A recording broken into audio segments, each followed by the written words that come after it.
संतप्त मानस शांत हो, जिनके गुणों के गान में वे वर्धमान महान, जिन विचरे हमारे ध्यान। पुण्य पाप अधिकार समाप्त हो गया है और उसके अंत का मंगलाचरण का कलश है। मंगलाचरण आदि में भी होता है, मध्य में भी होता है और अंत में भी होता है। तो इस तरह ये इस अधिकार के अंत का मंगलाचरण है। इसे मध्य मंगलाचरण भी कह सकते हैं। क्यों? पूरे समय सार नामक ग्रंथ का जो नमा समय साराय है, अमृत आत्मख्याति टीका का, वो आदि मंगल है। और जो अंतिम कलश होगा ना, वो उसका अंत मंगल होगा। और ये बीच में जो अधिकारों के मंगल आ रहे हैं, तो अधिकार की अपेक्षा आदि और अंत कह सकते हैं, और बाकी के सब मध्य मंगल हैं। ये सब बात समझने के लिए आप ऐसी कल्पना करो, कल्पना क्या करो, वस्तु स्वरूप है। कुंद कुंद ने जब गाथाएं लिखी तो 415 गाथाएं बस एक साथ ऐसी सीधी लिख दी। उनने कोई दिमाग में अधिकार का बंटवारा उनने नहीं किया। अब उस सहज प्रतिपादन में ऐसा होता है, जैसे अपन भी सात तत्व को समझाने की कोशिश करें तो जीव को समझाते, फिर अजीव को समझाते, आसव को समझाते। अपन ऐसे दिमाग में सात अधिकार नहीं बनाते। जितना अपन को जीव को समझाना समझा देते हैं, फिर अजीव की बात करने लगते हैं, फिर आसव की बात करने लगते हैं, ऐसे ऐसे मोक्ष तक बात करने लगते हैं। अब मान लो ऐसा लिखें तो हम ऐसा ही लिख देते हैं। फिर बाद में के लोग टीकाकार वगैरह उन्हें अधिकारों में विभक्त करते हैं। ऐसा हुआ है इसमें। लेखन शैली दो प्रकार की होती है, गद्य शैली खासकर। एक तो ऐसी होती है कि हम छोटे छोटे हेडिंग बनाते हैं। एक पेज में 3 हेडिंग बना दिए और फिर उसे बांट बांट करके लिखते जाते हैं। और एक ऐसी होती है हम सलंग लिखते जाते हैं। जैसे मान लो हमें अजीब से हम आश्रव तत्व पर आए तो हम पैरा में आश्रव तत्व की बात करेंगे, ऊपर हेडिंग में आश्रव नहीं लगाएंगे। अपनी किताबों में यदि आप गद्य साहित्य की दृष्टि से निरीक्षण करेंगे तो क्रमबद्ध पर्याय ऐसी है कि जिसमें छोटे छोटे हेडिंग नहीं दिए गए हैं। धर्म के दर्शन ऐसी है जिसमें छोटे छोटे हेडिंग नहीं दिए गए हैं। और तीर्थंकर भगवान महावीर और सर्वोदय तीर्थ ऐसी है कि जिसमें दिए गए हैं। अब आप दोनों पढ़ जाएंगे लेकिन आपको ख्याल ही नहीं आएगा कि इनमें क्या फर्क है। जब वो पढ़ेंगे तो उस जैसा पढ़ लेंगे, और ये पढ़ेंगे तो इस जैसा पढ़ लेंगे। ख्याल में है ना? पता ही नहीं पड़ेगा कि इसमें कोई शैली में फर्क पड़ गया है। अब दोनों के गुण दोष हैं। जो छोटे छोटे हेडिंग देते हैं तो उसमें आपको थोड़ा मोटा मोटा आइडिया रहता है कि भाई अभी ये बात बता रहे हैं और ये ख़त्म हो गई, अब ये बता रहे हैं। थोड़ा आपका दिमाग में थोड़ा सा आराम मिलता रहता है। आप देखते हैं कि भाई यहाँ से इतना ही पढ़ना है, फिर हेडिंग ख़त्म हो जाएगा तो आपको बहुत घबराहट नहीं छूटती है। और 25 पेज तक कहीं कोई नया हेडिंग आया ही नहीं तो आपको घबराहट छूटती है, जबकि उसमें भी विभाज तो है। ये तो इस छोटे छोटे हेडिंग लगाने का गुण है। और दोष क्या है कि हर जगह फ्लो टूटता है। क्योंकि जब हम नया हेडिंग देते हैं तो 1-2 लाइन में उसकी भूमिका देनी पड़ती है, और जब उसे ख़त्म करके उससे नया हेडिंग देंगे तो उसका उपसंहार करना पड़ता है। तो बार बार भूमिका, बार बार उपसंहार, समझे ना? तो विषय वस्तु टूटती है। और हम सलंग लिखते जाते हैं तो उसमें बहुत अच्छा प्रतिपादन होता है। अब नए चक्र है तो नए चक्र को किस में लेंगे? तो वो सर्वोदय तीर्थ जैसा तो हेडिंग बीच बीच में दिए गए हैं, ऐसी किताब है। फिर भी उसमें एक पेज में 4 हेडिंग दे दिए, ऐसी नहीं है। एक हेडिंग दे दिया व्यवहार का, हमने दे दिया कि निश्चय व्यवहार, तो वो एकदम 30 पेज तक चलता गया, समझ ना। तो उसमें उपचयत, असद्भूत, सद्भूत ऐसे हेडिंग नहीं दिए बीच में। तो ये तीसरी शैली है कि हेडिंग दिए भी हैं और कम से कम दिए, फ्लो भी बाधित नहीं हो और एकदम लंबा नहीं हो जाए, ये समझ ना। अभी ये सब शैलियाँ होती हैं और साधारण पाठक तो कुछ समझता नहीं है कि कहाँ क्या। अब इनका प्रयोग कैसे करना, तो इनका प्रयोग वही विषय वस्तु का जो प्रतिपादन होता है ना, उसके हिसाब से उनका प्रयोग हमको तय करना पड़ता कि हम इस किताब में किस शैली का उपयोग करेंगे, है ना। मीटिंग नहीं बैठालनी पड़ती है, वो अपने दिमाग में ही मीटिंग बैठालनी पड़ती है। उसमें आप बहुत आज़ाद भी रहते हैं और समझ लो कि किसी का पंच मात्र सहयोग भी नहीं होता है। दो ही उसमें भी गुण दोष हो गए ना, पूरी आज़ादी गुण है और सहयोग का अभाव एक कमी है। ये समय साल बस बिल्कुल कंटिन्यूस 415 गाथाएं उनने लिख दी हैं, तो कोई उनने विभाग नहीं किया, लेकिन फिर भी एक व्यवस्थित क्रम तो चलता ही है ना। बहुत से लोग प्रवचन करते हैं, उनके दिमाग में कोई क्रम नहीं होता ना, लोग कहाँ से कहाँ पहुँच जाते, एक गाथा एक कलश, उस गाथा वो कलश, एक कलश एक कलश का ऐसे ऐसे पहुँच जाते कहाँ से शुरू हुए थे, कहाँ ख़त्म हुए थे। यदि उनसे पूछो कि तुमने 1 घंटा प्रवचन किया है तो कौन से सब्जेक्ट पे किया, तो बता ही नहीं सकते। उन्होंने सोचा ही नहीं था, बस शुरू कर दिया, घड़ी देख के ख़त्म कर दिया। तो क्या विषय कहना था, क्या प्रतिपादन हुआ है कि नहीं, उसमें कितना हो गया, कितना पॉइंट बाकी रह गए, एक गाथा का अर्थ कर रहे हैं तो कितनी बातें बता दी, कितनी बातें बाकी हैं, उनके दिमाग में कोई प्लानिंग ही नहीं है। करते जाते हैं, जो कुछ कहते जाते हैं, जो हो गया वही पूरी है, और नहीं हुआ तो नहीं हुआ। कल 2 बातें रह गई जो कल बताएंगे, ऐसा नहीं होता। फिर अमृत चंद्राचार्य देव ने इसका अंत में ये सब बातें लिखी हैं, इसमें वही बता रहा हूँ, मैं अपनी तरफ से नहीं कह रहा हूँ, कि इसका वर्गीकरण किया। फिर उसे रंग भूमि है ना, जीवाधिकार, कर्ता कर्म अधिकार, पुण्य पाप अधिकार, ऐसे अधिकारों में उसे विभक्त किया। लेकिन उनने उसे नाटक का रूप दिया। टीका, आत्मख्याति टीका में नाटक का रूप दिया। तो पुण्य पाप अधिकार एक नाटक है का एक अंक है, और अब वो ये समाप्त होने जा रहा है। तो फिर अंत का मंगलाचरण है। जैसे आप नाटक देखते हैं ना स्टेज पे, तो जब पहले आते हैं तो पहले एक मंगलाचरण करते हैं। ये अभी अभय कुमार जी पंचकर्णा की स्टेज पे कराते कि नहीं कराते हैं क्या? फिर शुरू में एक मंगलाचरण गवा देते हैं, फिर अंत में कहते हैं कि एक और एक संगीत का करके ख़त्म, प्रोग्राम ख़त्म करने के पहले भी कर देते हैं ना, बीच बीच में भी कर देते हैं। ऐसा इसमें भी होता है, जहाँ जैसी आवश्यकता होती है तो अंत का भी मंगलाचरण कर देते हैं, बीच बीच में मंगलाचरण कर देते हैं। वो सारी प्रक्रिया इसमें चलती है। नाटक समय सार में बनारसी दास ने फिर आकर के देखो, वैसे अपन लिखते हैं अधिकार, ऐसा लिखते हैं अधिकार, अध्याय, परिच्छेद, लंब, ऐसे नाम सुने आपने?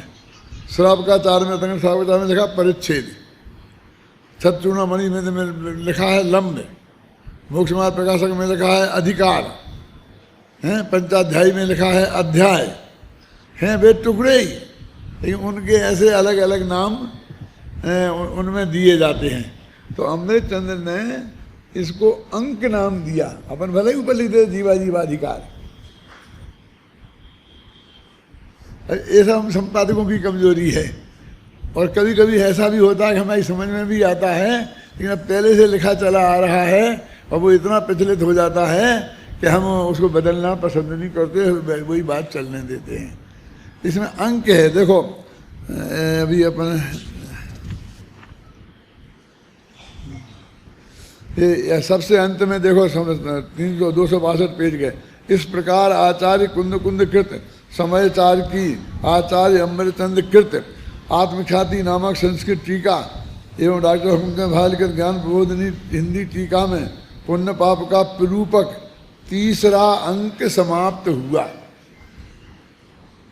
और वो शुरू शुरू में लिखते प्रथमो अंका, अंका लिखते हैं पहला अंक, अब ऊपर अपने अधिकार लिखा हुआ है।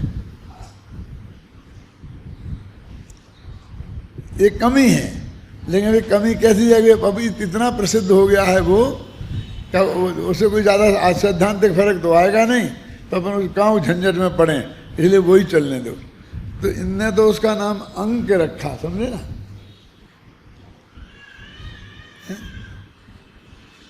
अब बहुत से लोग लाल बहादुर शास्त्री जैसे पीएचडी डॉक्टर विद्वान ने, जबकि मोक्ष मार्ग प्रकाशक में हर अंत में खुद टोडरमल जी खुद लिखते हैं पहला अधिकार समाप्त हुआ, और उन्होंने उसको अध्याय नाम लिख दिए। उन्होंने उसको विचार ही नहीं किया कि टोडरमल जी इसको अधिकार कहते हैं कि अध्याय कहते हैं, और सब उसमें अध्याय अध्याय अध्याय अध्याय छाप दिया। फिर बनारसी दास ने क्या किया कि इनका नाम द्वार रखा, देखो जीव द्वार, अजीब द्वार, आश्रम द्वार, ये क्यों रखा? क्योंकि नाटक की स्टेज पर वो दरवाजे से प्रवेश करता है, इसलिए उन्होंने वो दरवाजा रखा, पहला दरवाजा, दूसरा दरवाजा। जैसे होता है ना बगल में ये दरवाजा है ना, इधर देखो, इधर हम कबाड़ भी लगवा सकते थे, इधर इधर ये स्टेज है ना, स्टेज पर ये दो द्वार हैं, तो वो यहाँ से प्रविष्ट होता है ना पात्र, इसके पीछे मूछे मूछे रंगते हैं, जो भी करना होता है उन्हें करते हैं, और फिर इन द्वारों से प्रविष्ट होता है। तो उन्होंने उसे नाट्य कला की दृष्टि से उसका क्या नाम रखा? प्रथम द्वार, द्वितीय द्वार, कर्ता कर्म द्वार, पुण्य पाप द्वार। अब ये जो मंगलाचरण का कलश है, इसे अपन पढ़ते हैं, और इसकी जो विशेषताएं हैं ये सब चूँकि अंत में इसमें सब बताई हैं, इसलिए मैंने आपसे इनकी चर्चा की थोड़ी।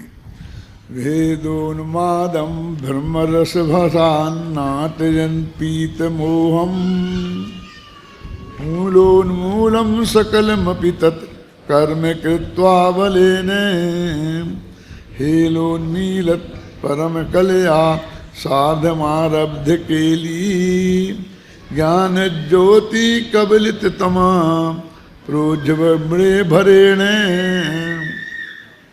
ये छंदों का चुनाव भी रसों के हिसाब से किया जाता है। पद्यानुवाद में ये देखते हैं कि छोटा छंद है कि बड़ा छंद है। यदि इसमें ज़्यादा भाव हैं तो दोहा में नहीं आ सकते हैं, तो हम दोहा नहीं लिख करके 4 लाइन वाला कोई छंद लिखेंगे, और 4 छंद में भी नहीं, लाइन में भी नहीं आ सकता है, तो हम 8 लाइन वाला मनहन कवित्व वगैरह लिखेंगे। लेकिन 8 लाइन में भर्ती बहुत करनी पड़ेगी, क्योंकि इतना भाव नहीं है, तो 6 लाइन का छप्पे लिखेंगे। 6 लाइन के छंद होते हैं, कौन कौन होते हैं जानते हो? 6 लाइन के छंद, कुंडलिया होती ना, कुंडलिया क्या होती है? पहला दोहा, फिर 4 लाइन रोला की मिला करके एक कुंडलिया बन जाती है। 4 लाइन रोला की और 2 लाइन छप्पे की, 2 लाइन वो उल्लाला की, वो छप्पे बन जाता है। बहुत हैं उसमें। तो इस तरह से ये छंद यहाँ क्यों रखा? तो ये छंद इसलिए रखा क्योंकि इसमें 4 लाइन में समाता नहीं था विषय, और 8 लाइन के लिए लायक विषय नहीं था, तो 6 लाइन का रखा। 8 लाइन का छंद सुनते, 6 लाइन का सुनते हैं। जैसे कि अपने श्री मंदिर पूजन है, वो 6 लाइन के चुने। सिद्ध पूजन है तो अर्घ्य का छंद 8 लाइन का चुना, और बाकी के 4 लाइन के हैं, क्योंकि हम जो भाव कहना चाहते हैं वो भाव उतने लाइन में नहीं आता है, तो क्या करें?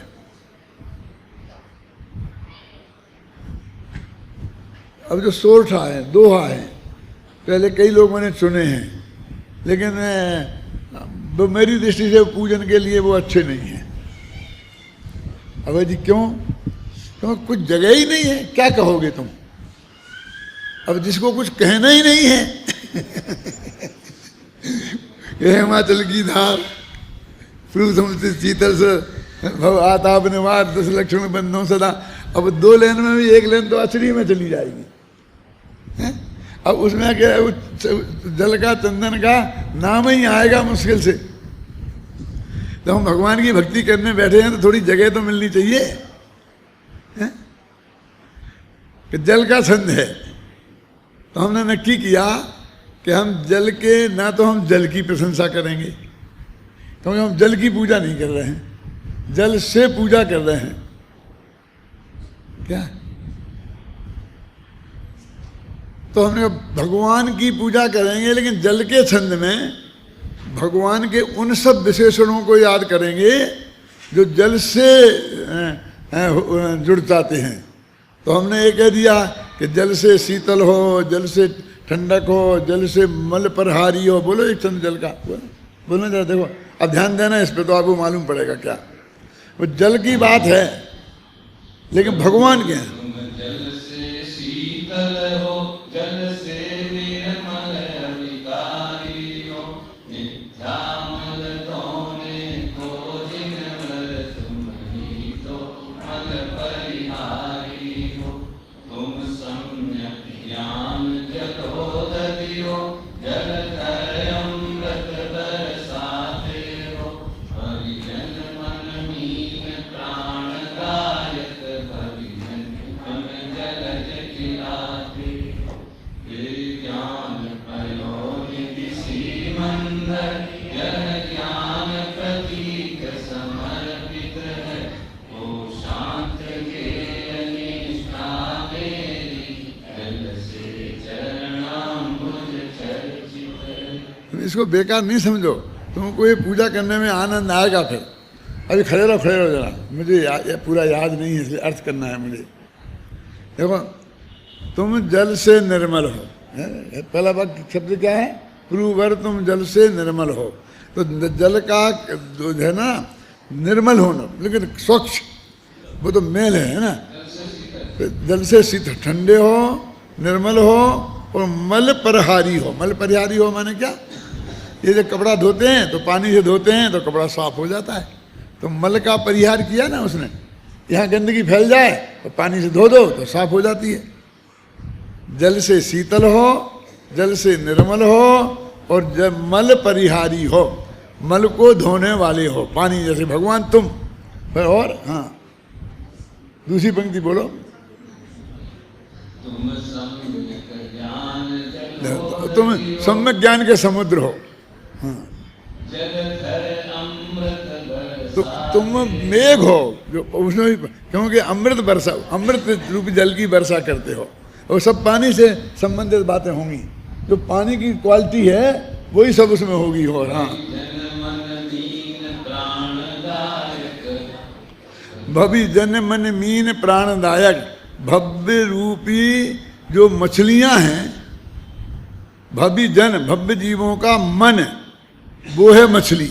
भव्य जन नहीं है मछली, कौन है, भव्य जन मन, मीन वो है मछली। जैसे पानी मछली को जीवन देता है ना, ऐसे भव्य जीवों के मन रूपी मछली को तुम जीवन देने वाले हो। भव्य जन मन मीन प्राणदायक। और भव्य रूपी जो हैं उनके मन हैं बे हुए कमल, तो उन कमलों को तुम खिलाते हो मन सूरज जैसे हो। चलो भव्य, हाँ सरोवर में कहते हैं कि सूरज की रोशनी से कहते, जल के समुद्र हो। हाँ हाँ और ये श्रीमंदर भगवान तुम ज्ञान के समुद्र हो। पयो नदी माने पय माने पानी और उसकी निधि माने खजाना, माने तुम ज्ञान के दरिया हो। हाँ और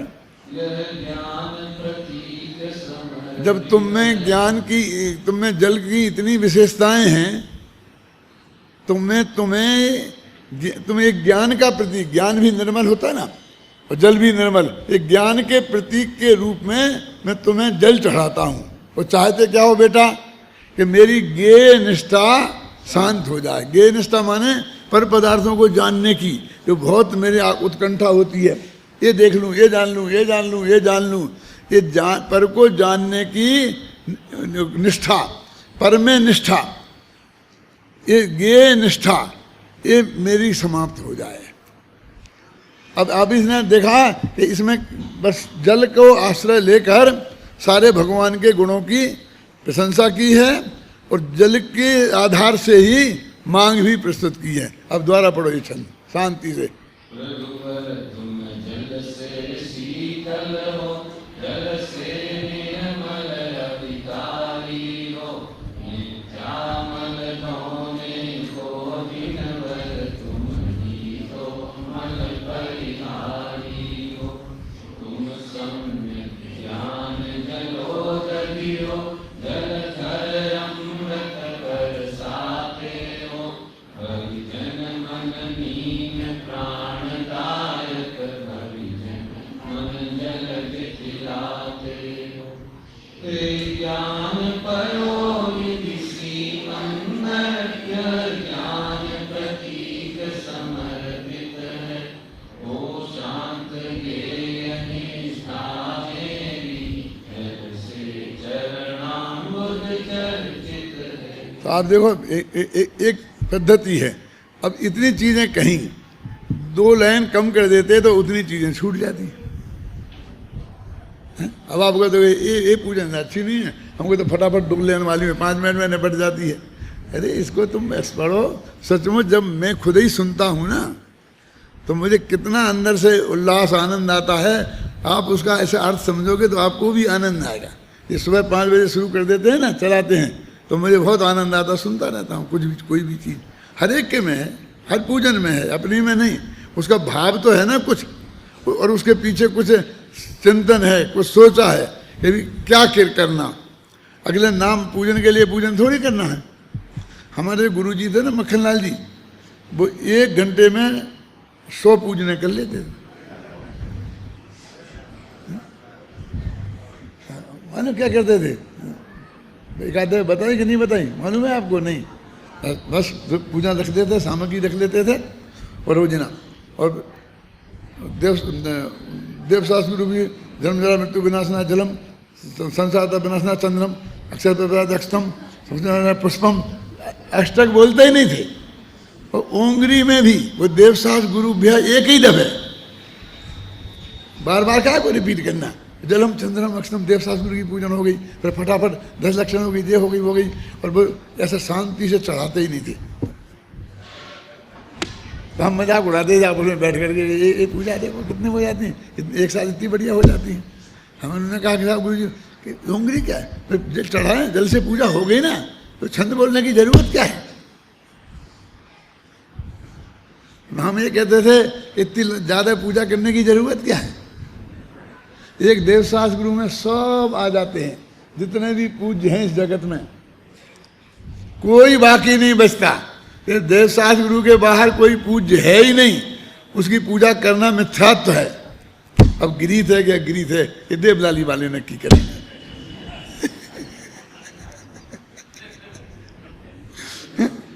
मतलब देवशास्त्र गुरु के नीचे कोई पूज्य नहीं है। बाकी जितनी पूजने हैं उसमें देख लेना वो देवशास्त्र गुरु ही हैं, किसी न किसी रूप में वे सब देवशास्त्र गुरु ही हैं।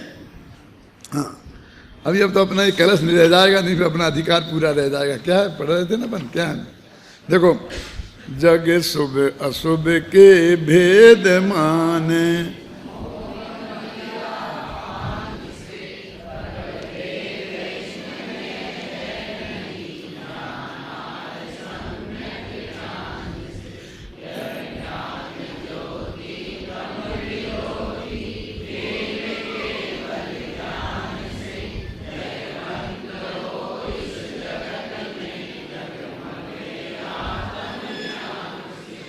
मैं आपसे पूछना चाहता हूँ, परसों मैंने कहा था कि ये जब मंगलाचरण करते हैं तो ज्ञान ज्योति को नमस्कार करते हैं।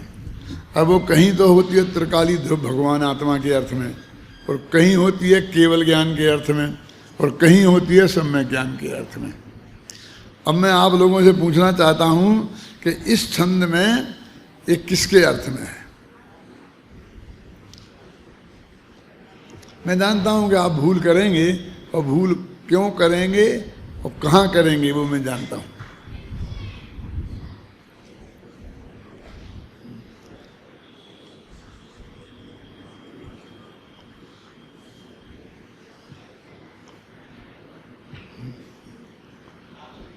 हैं? किसको किया है? आत्मज्ञान को। आत्मज्ञान को कि आत्मा को कि केवल ज्ञान को? आत्मज्ञान को माना सम्यक ज्ञान को, ठीक है ना? सही है, सम्यक ज्ञान को किया है। भ्रम कहाँ हो सकता था? इसमें लिखा ना केवल ज्ञान।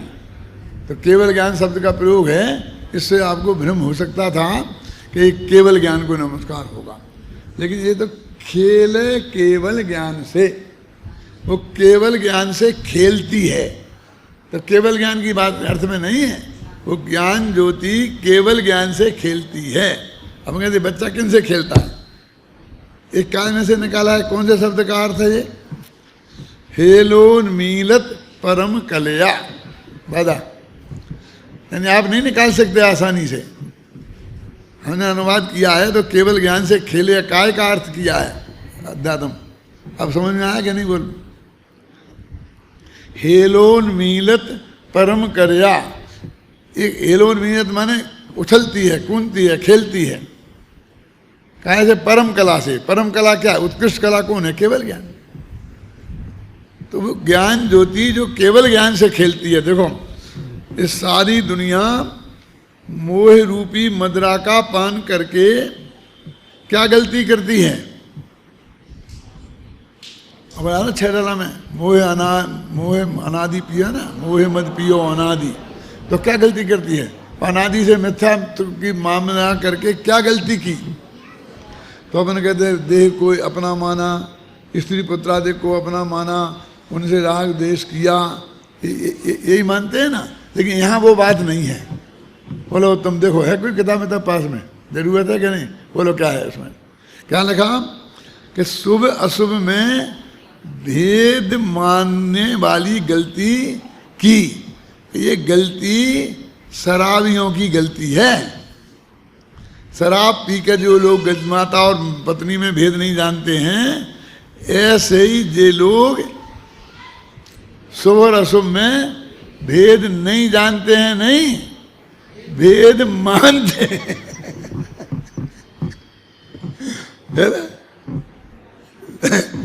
आप लोगों के ख्याल में आता है जो मैं कह रहा हूं? शुभ अशुभ में भेद माने मोह मदिरा पान से। यानी शुभ अच्छा है, अशुभ बुरा है, ऐसा भेद मानना ये मिथ्यात्व का उदय है। ये मिथ्यात्व के उदय का कार्य है। देखो जग शुभ अशुभ में भेद माने मोह मदिरा पान से। क्लियर हो गया ना? पर भेद इनमें है नहीं जाना है सम्यक ज्ञान।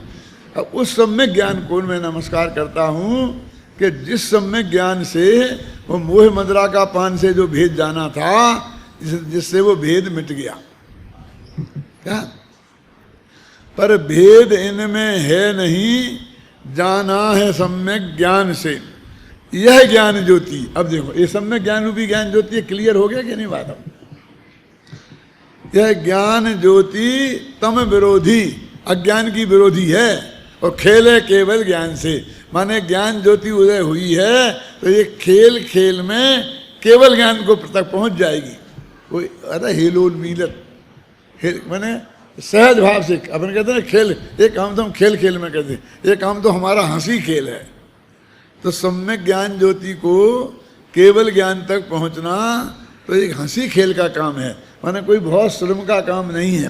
खेल केवल ज्ञान से जयवंत हो इस जगत में जगमगे आत्म ज्ञान से। वो सम्यक ज्ञान ज्योति आत्मा को जानती है इसलिए जगमगाती है, और वो जयवंत हो। ये देखो जयवंत हो आशीर्वादात्मक मंगलाचरण कहलाता है। जब अपन नमस्कार बोलते हैं ना, तो मैं हाँ नमस्ते, ये इसी का नाम नमस्ते नहीं है, ठीक है ना? तब ये ठीक है, इसका नाम नमस्ते है। माना आप कोई भी शब्द का उपयोग करते हैं सिर्फ उसको सम्मानित करने के लिए, अपना प्रेम प्रदर्शित करने के लिए। क्योंकि हम मिलते हैं ना आपस में, हम मिलते हैं ना आपस में, तो हम आपस में मिलते हैं तो हम किसी ना किसी रूप में उनको हम सम्मानित करते हैं। क्या है? देखो एक बात मैं बताता हूँ, अद्यप ये इसमें बताने की जरूरत नहीं है, लेकिन बता देता हूँ। हम लोग जब कोई भी आदमी भाषण देता है और उसे 2 मिनट का समय मिलता है और फिर वो जो लंबी लिस्ट यहाँ से यहाँ तक सुनाता है, एक आध तो छूट जाता है उसमें और 1 मिनट खराब हो जाता है। मैं तो सिर्फ भगवान संतप्त 2 लाइन का संतप्त मानस शांत हों और जिनके गुणों के गान में वे वर्धमान महान जिन विचरे हमारे ध्यान से, और शुरू कर भगवान महावीर को याद किया और अपनी बात सीधी शुरू कर देता हूँ। कितने देवताओं को पूजूं, फिर भी एक आध देवता नाराज हो जाने वाला है कि उसका नाम नहीं आया। अब बड़ी बड़ी सभाएं होती हैं, अब उसमें बड़े बड़े मुख्यमंत्री और ऐसे ऐसे लोग भी होते हैं और महाराज भी विराजमान होते हैं, तो उनमें से कई लोगों को जरा थोड़ा सा कि जी कैसा अजीब आदमी खड़ा किया है, ये क्या करता है। तो मैं उसमें थोड़ा ऐसा करता हूँ कि मैं बोलूँगा कि आज हमारा महासौभाग्य है कि महाराज जी के सानिध्य में हमको ये काम करने का अवसर मिल रहा है। इस तरह मैं उनको याद कर लूँगा। और सबसे बड़ी बात तो ये है कि आज मुख्यमंत्री जी पधारे हैं, अब 2 से निपट गया। यदि मैं नाम लेता तो 20 लेने पड़ते। क्या माने, जो सचमुच जिनकी उपेक्षा किसी भी कीमत पर उचित नहीं है, उसको हम दूसरे तरकीब से भी सम्मानित कर सकते हैं। ख्याल में आई ना? लेकिन अब वो हर एक आदमी नहीं समझ सकता। क्या समझने वाले समझते भी होंगे, ऐसी बात नहीं है। सारा जगत को मूर्ख मान के नहीं चलना चाहिए। लेकिन एक बात है कि भाई एक चीज वो कहते हैं कि वो केवल ज्ञान से खेलती है। माने सम्यक ज्ञान ज्योति तुम्हें वहां तक पहुंचाएगी और आत्म ज्ञान से जगमगाती है। सम्यक ज्ञान में पर पदार्थ भी जानने में आते हैं अभय जी, लेकिन वो जानने से वो ज्योति जगमगाती नहीं है, आत्मज्ञान से जगमगाती। आप समझे ना? उसका सौभाग्य, उसका सबसे बढ़िया काम ये है। हम अखबार भी पढ़ते हैं और समय सार भी पढ़ते हैं, लेकिन हमारे ज्ञान की सार्थकता अखबार पढ़ने में नहीं है, समय सार पढ़ने में है। पढ़ना तो एक सही है। जगमगे आत्मज्ञान से ये कहना चाहते हैं वो। देखो अब कुछ महत्वपूर्ण बातें हैं जो इस अधिकार के अंत में कही जानी चाहिए, तो अपन वहाँ चलते हैं। इसके अंत में अमरचंद्राचार्य जो टीका लिखते हैं, कलश खत्म हो गए, फिर वो गद्य में लिखते हैं, इति पुण्य पाप रूपेण द्विपात्री भूत एक पात्री भूय कर्म निष्क्रांतम। ये संस्कृत जानने वाले जरा इस पर ध्यान दो। क्या कह रहे हैं? इस प्रकार कर्म, ऊपर से लो, कर्म पुण्य पाप के रूप में जो दो पात्र बन के आया था, द्विपात्री भूत है ना, समझ में आया ना? अब वो एक पात्र बन के जा रहा है। देखो, एक पात्री भूय कर्म निष्क्रांतम, भूत और भूय, समझ आ गया ना? हाँ, ये भूत और भूय के क्या है? वो ये कह रहे, अब जब इसमें बहुत मर्म है, मैं समझाऊंगा आपको कि सारे अधिकारों में क्या होता था। ये होता था कि जीव और अजीव 2 पात्र हैं, वो एक बन के आते थे। समझ गया ना? कर्ता और कर्म एक बन के आते थे, जीव अजीव। तो वो कैसे आते थे? जैसे हमें इस स्टेज पर घोड़ा दिखाना है, अब घोड़ा तो ला नहीं सकते इस स्टेज पे, घोड़ा ले भी आओ तुम तो हाथी दिखाना है, फिर क्या करें? तो हम क्या कहते हैं, 2 लड़के एक आगे एक पीछे रहे, वो पर्दे के भीतर मिल मिला करके आते हैं ना, और घोड़े और हाथी जैसे दिखाते हैं। तो 2 हैं पात्र और देश बनाते हैं एक तो ये होता है। तो वो जब पता पोल खुल जाती है तो वो अलग होके चले जाते हैं। अब जरा समझना, ये नाटक शब्द की, नाटक कहाँ से उत्पन्न हुए? बहुरूपिया आता है ना आपके गांव में, सबसे श्रेष्ठ और सबसे पहला नाटक वो है। कौन सा? कि वो बहुरूप या वेश बना के आता है, और हर दुकान में वो पुलिस का वेश बना के आया, इंस्पेक्टर का वेश बना के आया, और हर जगह जाता है, अपना रूप दिखाता है। और जो आदमी पहचान लेता है माने कि ये पुलिस का इंस्पेक्टर नहीं है, ये बहुरूपिया है, तो उसी वक्त वहां से भाग जाएगा, नमस्कार करके भाग जाएगा, पैसा उगाने बाद में आएगा। और जब तक वो नहीं पहचान पाएगा, वो समझेगा कि सचमुच पुलिस के इंस्पेक्टर साहब आए हैं, आओ साहब, बरादर साहब आज कैसे पधारे, चाय पानी लाओ, तो बराबर वो करता रहेगा। ये क्या बताना चाहते हैं नाटक बहुरूपिया का?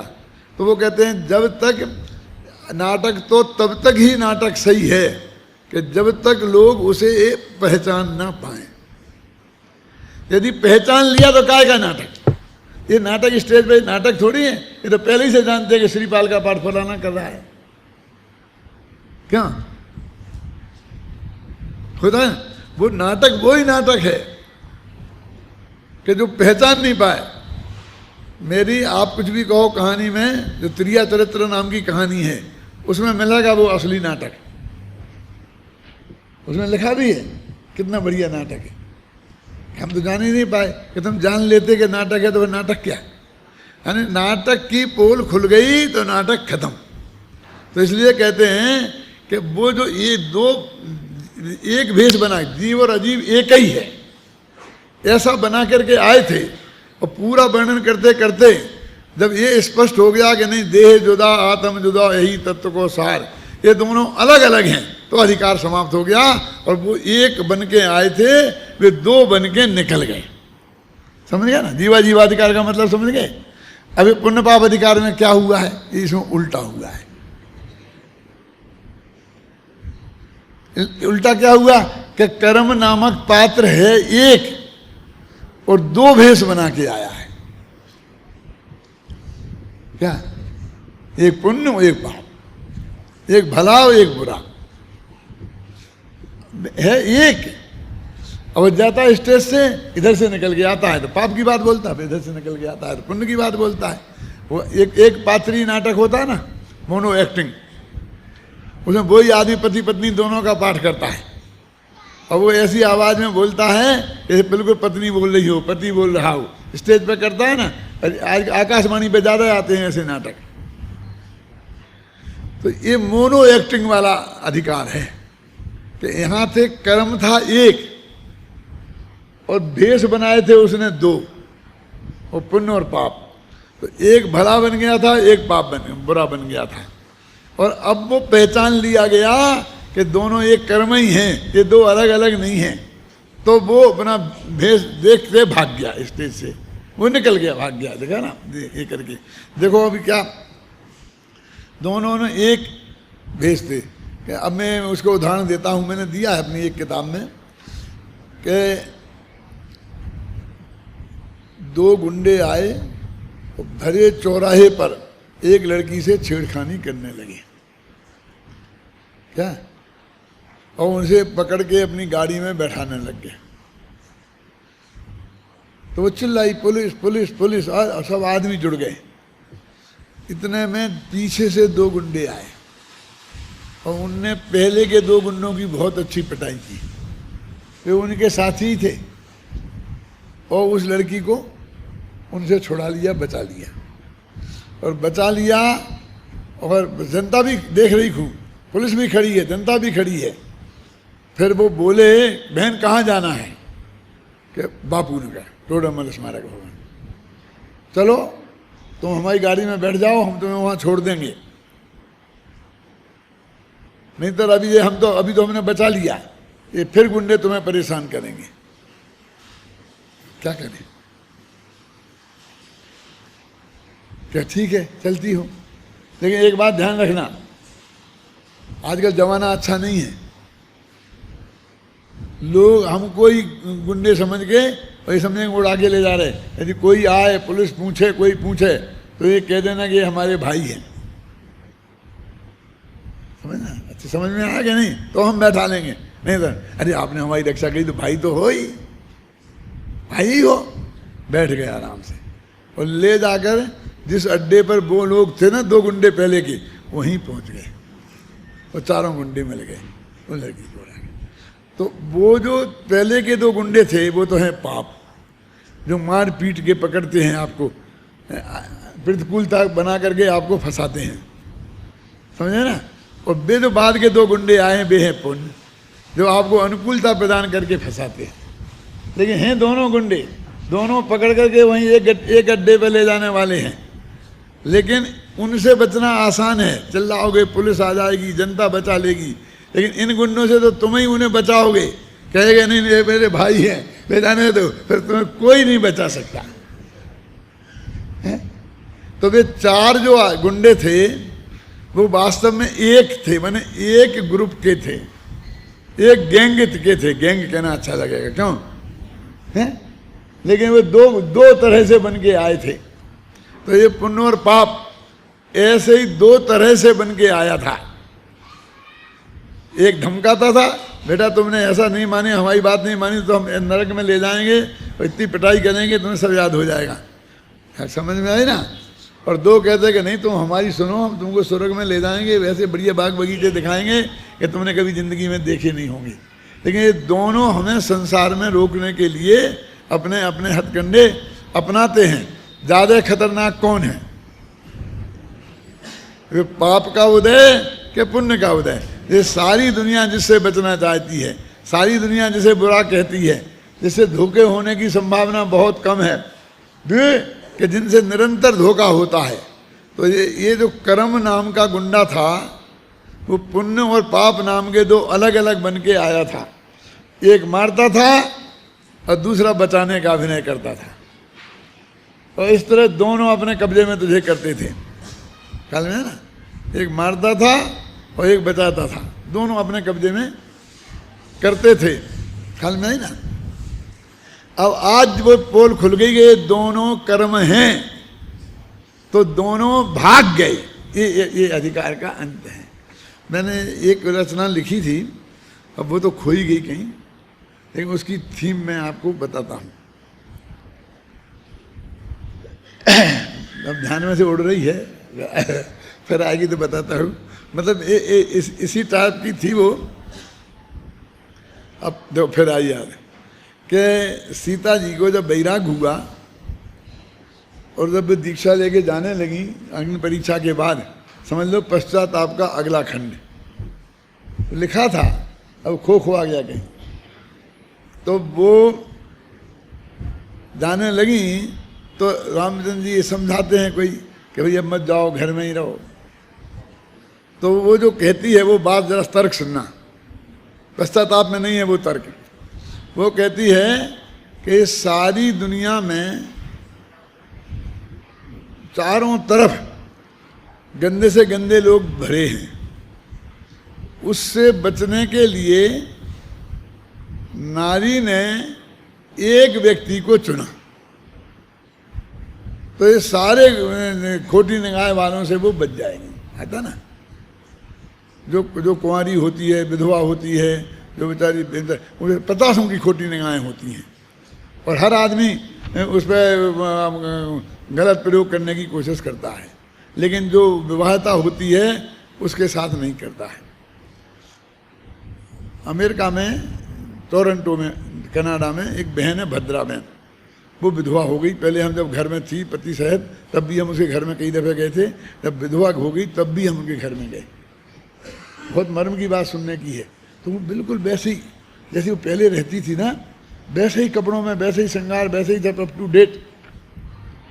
तो हमें तो मालूम पड़ गया था कि विधवा हो गई, तो हम तो बड़े ऐसे गए थे उसके घर में जैसे अपन कोई जाते हैं ना बैठने के लिए। भद्राबेन नाम था, अभी भी होगी।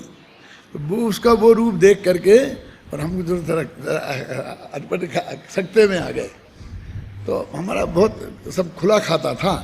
तो मैंने कहा भद्राबेन ये क्या है? तो उन्होंने कहा दादा आप समझते नहीं हो। मैंने समझा नहीं क्या क्या है, बता क्या बात है। बोले जी अमेरिका है और यहाँ वो काम करती थी ये क्या स्टेट बोलते हैं, जो मकान बेचते हैं दूसरे, क्या बोलते हैं, रियल एस्टेट का बिजनेस खुद करती थी, वो पहले भी करती थी। तो बोली मैं बिजनेस में जाना पड़ता है, और यदि मैं ऐसे चिन्ह बनाऊं कि मैं विधवा हूं जो इसका प्रतीक हो, तो इन अमेरिका में रोजाना 3 ऑफर आते हैं। क्या रोजाना 3 ऑफर आते हैं। ये मालूम पड़ा कि ये खाली है, यहाँ जीना मुश्किल है, इसलिए सब सौभाग्य के चिन्ह पहन के रहो। तो सब समझते हैं कि ये तो भाई गृहस्थी वाली है, तो शांति से रह सकते हैं। बोलो क्या, कितना दिव्य क्षेत्र काल में परिस्थिति कितनी बदल जाती है। बोलो अब ये तर्क हिंदुस्तान वाली महिलाएं समझ सकती हैं? तो हमको लगा कि नहीं, भद्रा बहन ठीक है। छाबड़ा जी, आपकी समझ में कुछ आया? क्या कहा मैंने? ये मूछ वालों की समझ में नहीं आया है? उसने ये कहा, अभी भी है वो उतने सक्रिय सामाजिक कार्यकर्ता। तो यहाँ अपना तो प्रयोजन ये है कि हमारी पहचान का चिन्ह क्या होना चाहिए। जो पहचान लिए जाएंगे तो वो भाग जाता है पुण्य पाप। तो मैंने उसमें क्या तर्क दिया था कि मैंने अपनी रक्षा के लिए हजारों लोगों की निगाहें मेरे तरफ ना घूमे और रोजाना 3 ऑफर ना आए, इसके लिए मैंने एक आदमी को चुना था। अब जरा थोड़ी सी वो खतरनाक बात है, लेकिन मुझे माफ़ी पहले मांग लेता हूँ और बाद में आप सुन लो क्षमा करके, कि वो कहते हैं कि जिस आदमी को जिस रक्षा काय की रक्षा चाहिए थी, जिस बात की रक्षा करनी थी, इज्जत की, तो सबसे पहले उसने इज्जत लूटी। रक्षक ही सबसे पहले भक्षक बना।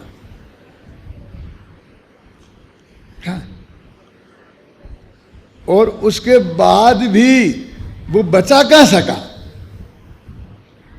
फिर भी रावण जैसे आए, आप सब कुछ लुटाकर एक चौकीदार रखा था, समझना, फिर भी बचे कहां। रावण जैसे नालायक आए और वे अपहरण करके ले गए। तो जैसे लगा था ना कि उसका उत्तरदायित्व तो हमारा था, जंगल में उसकी रक्षा का उत्तरदायित्व तो हमारा था, और हम तो उसमें फेल हो गए, बचा नहीं पाए। अब उसे अपराध के दे रहे कि 6 महीना हो गए, घर क्यों रही, क्या 6 महीना क्यों रही, क्यों गई? अरे तुम बचा नहीं पाए इसलिए गई, और तुम 6 महीना तक छोड़ा नहीं पाए इसलिए रही, अपनी मर्जी से रही ना। और फिर इसी की सजा में हमें वनवास। अब उस रक्षक के पास रहकर क्या करें? ये तर्क इस दुनिया के गले उतरना बहुत कठिन था।